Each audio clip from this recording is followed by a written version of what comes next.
Buongiorno, ben ritrovati, nuovo appuntamento con l'informazione di Telefriuli. Premiare chi si è vaccinato e dare certezze agli operatori economici facendo in modo che eventuali restrizioni legate al passaggio di colore interessino solo chi non si è immunizzato. La proposta delle regioni al governo che sul Super Green Pass potrebbe decidere durante la riunione del Consiglio dei Ministri di giovedì. Vediamo. Regioni in pressing sul governo per il Super Green Pass. I presidenti, in testa Massimiliano Fedriga, nel confronto con l'esecutivo Draghi hanno chiesto che in caso di cambio colore per un territorio siano di fatto premiati coloro che hanno deciso di vaccinarsi, dando loro la possibilità di svolgere più attività rispetto a chi non è immunizzato. Durante l'incontro non abbiamo raggiunto una soluzione definitiva, ha fatto sapere Fedriga, precisando però che c'è condivisione sugli obiettivi: tutelare la salute delle persone e dare certezze agli operatori economici, soprattutto ora che siamo alle porte della stagione invernale. L'ipotesi delle regioni è che con il tampone sia consentito solo andare al lavoro. Per svolgere attività vietate in base alle restrizioni applicate in una determinata zona sarà invece necessario essere vaccinati o guariti dal Covid. Il governo farà le proprie valutazioni e poi le porterà in Consiglio dei Ministri, programmato per giovedì. Sul tavolo diversi altri nodi da sciogliere, come l'obbligo vaccinale per alcune categorie e la durata della validità dei tamponi e del Green Pass. Ieri sera intanto il ministro della Salute Roberto Speranza ha annunciato il via libera alla terza dose a 5 mesi dal completamento del ciclo vaccinale rispetto ai 180 giorni attualmente previsti. Il provvedimento sarà in vigore da domani. Soddisfatto dell'anticipo il presidente Fedriga: bisogna accelerare ed eliminare ogni limite d'età, commenta. Sull'eventualità di un obbligo vaccinale come quello che scatterà in Austria dal 1 febbraio, il governatore insiste sulla necessità di un forte impegno sulle terze dosi e sul far superare la paura a chi non ha ancora aderito alla campagna vaccinale.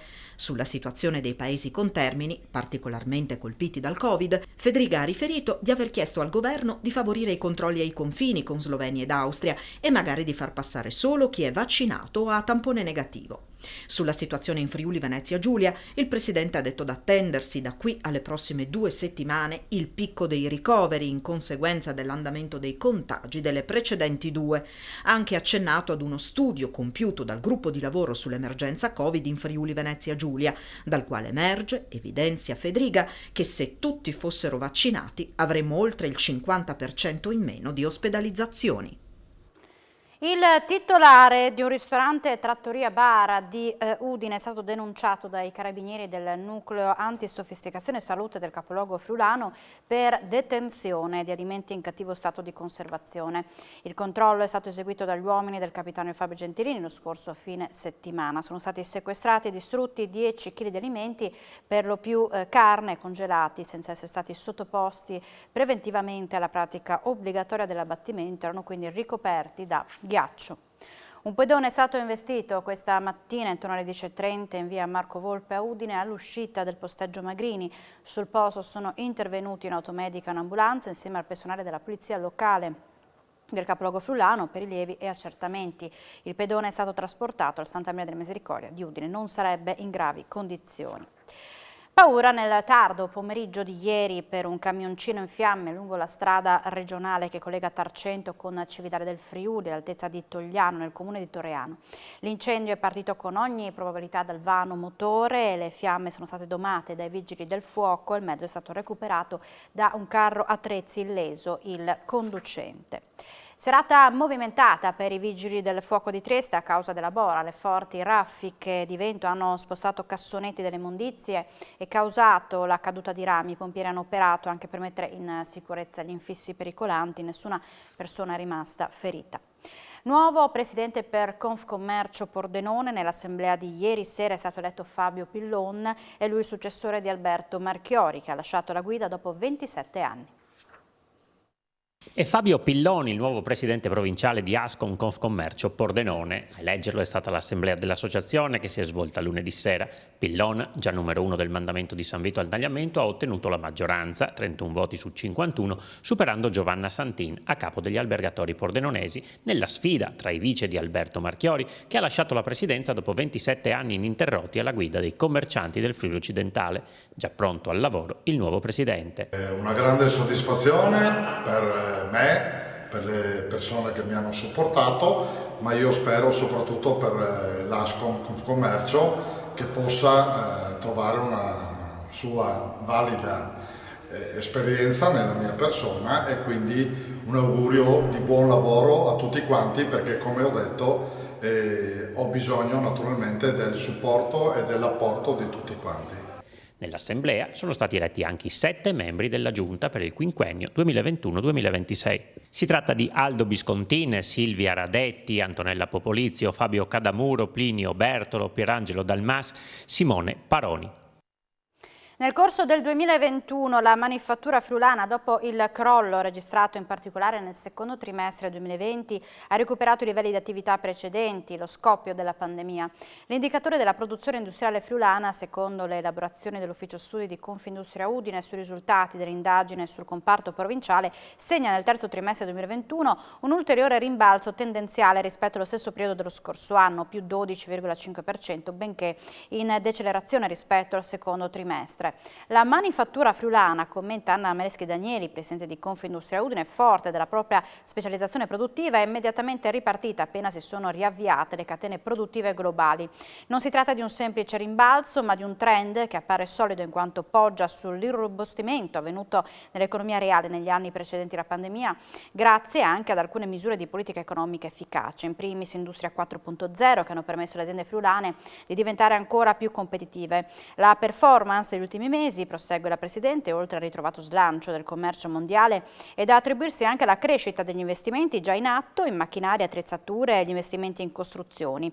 L'edilizia traina anche molti settori manifatturieri, dai prodotti in metallo ai mobili. Dall'indagine risulta che oltre la metà delle aziende è in previsione nei prossimi mesi di incrementare ulteriormente gli investimenti grazie a un'iniezione senza precedenti di fondi delineati nel PNRR che puntano su transizione green, innovazione, digitalizzazione e automazione per accelerare i processi di trasformazione già in atto.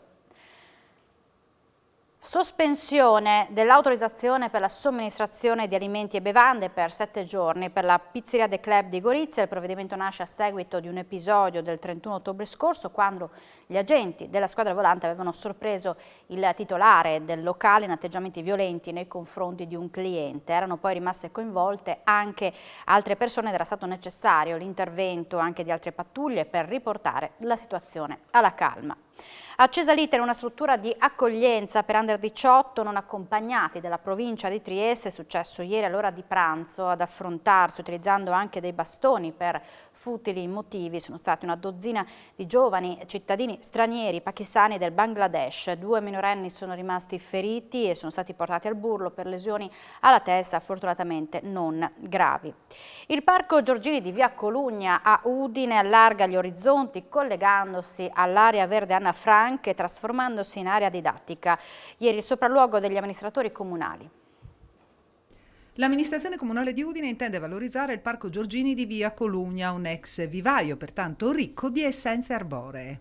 Molta gente non conosce le tipologie di piante, specie i ragazzi. Qui c'è una scuola, la divisione Iulia, che è qui attaccata, ma soprattutto tutti gli abitanti, i passeggini, ne vedo spesso, i ragazzi che devono sapere che tipo di piante sono. Quindi la valorizzazione consiste anche nella rendere esplicito proprio le varie essenze arboree, sono veramente tante. L'idea del comune è di collegare il parco di 3.700 metri quadri all'area verde Anna Frank.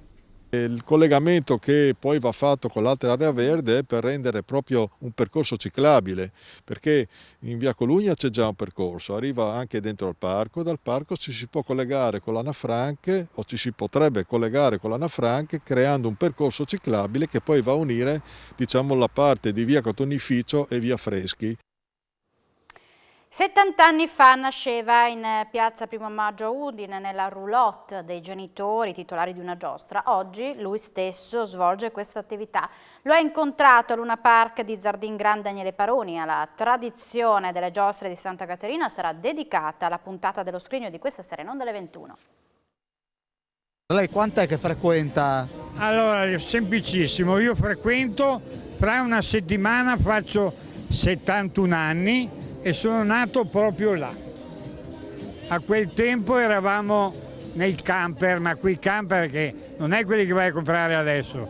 Si prendeva una corriera, quelle col musone, e si faceva i sedili e si faceva il camper dentro lì. Perciò 181 anni fa, meno 7 giorni, al 17 novembre sono nato là in fianco. Lei è nato lì? Proprio lì. Penso che sono l'unico nato in piazza Primo Maggio da sempre. Perché veniva qua i miei nonni, veniva mio padre, io, e adesso viene mia figlia e anche la nipotina, cioè 5 generazioni. Appuntamento dunque da non perdere questa sera con lo scrigno di Daniele Paroni a partire dalle 21. Noi ci fermiamo qui con il telegiornale, ma subito dopo la pubblicità appuntamento con A voi la linea. Buona giornata.